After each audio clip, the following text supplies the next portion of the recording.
Nous avons un double aspect de la parole en vue de la croissance en Christ.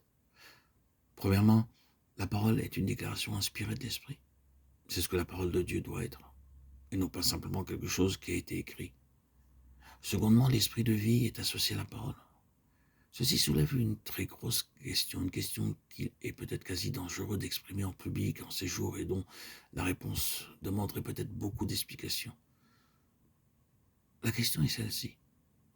Jusqu'à quel point la parole écrite telle qu'elle se présente est la parole de Dieu? On peut se satisfaire, se saisir de ce livre et utiliser le même fragment en même temps de 50 manières différentes.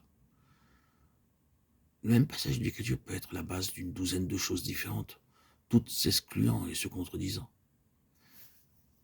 Laquelle de ces 12 choses ou de ces 50 manières est la parole de Dieu? Vous pouvez prendre l'Écriture en tant que lettre de cette manière, en l'extrayant de ce livre et déclarer « c'est la parole de Dieu ». Comment allez-vous le prouver? Toutes ces différentes personnes prennent la parole de Dieu et obtiennent un sens différent avec un résultat différent, agissent d'une manière différente et justifient une voie différente. Et la même parole a occasionné un conflit terrible et une énorme opposition entre différentes sections de gens. Jusqu'à quel point est-ce la parole de Dieu telle qu'elle se présente? Mon point de vue est le suivant. Je crois que quelque chose de plus est nécessaire pour faire de la lettre la parole de Dieu en vérité, en plénitude, et c'est l'esprit de vie en elle. C'est l'esprit de vie. Nous avons maintenant à penser le Saint-Esprit, non pas une abstraction inintelligente. L'esprit de vie doit lui-même utiliser et appliquer cette parole pour faire d'elle la parole de Dieu. Je ne crois pas que vous pouvez obtenir quelques résultats divins en citant simplement l'Écriture en tant que telle. Le Saint-Esprit doit pénétrer cette parole, s'exprimer, lui-même comme y étant inclus et la rendre vivante, avant que vous obteniez le résultat divin, étant donné l'objet en vue. Un homme céleste vivant n'est pas produit par de simples paroles, mais s'il s'agit des paroles de l'Écriture, c'est ce que les gens ont essayé de faire. Ils ont essayé d'obtenir l'Église grâce aux paroles de l'Écriture, constituer l'Église par ce qu'il se trouve écrit.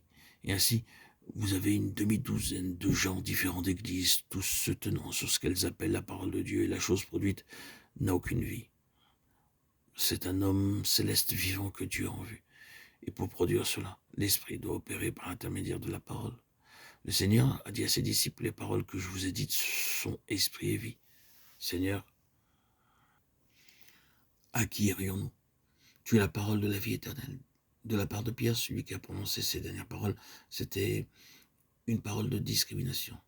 Les scribes et les pharisiens avaient des écritures, ils proclamaient que tout ce qu'ils avaient détenu se trouvait dans la parole de Dieu. Ah oui, mais ils ne connaissaient pas ces paroles comme celles de la vie éternelle. Il y a une grande différence. Cette vie se trouve dans son Fils.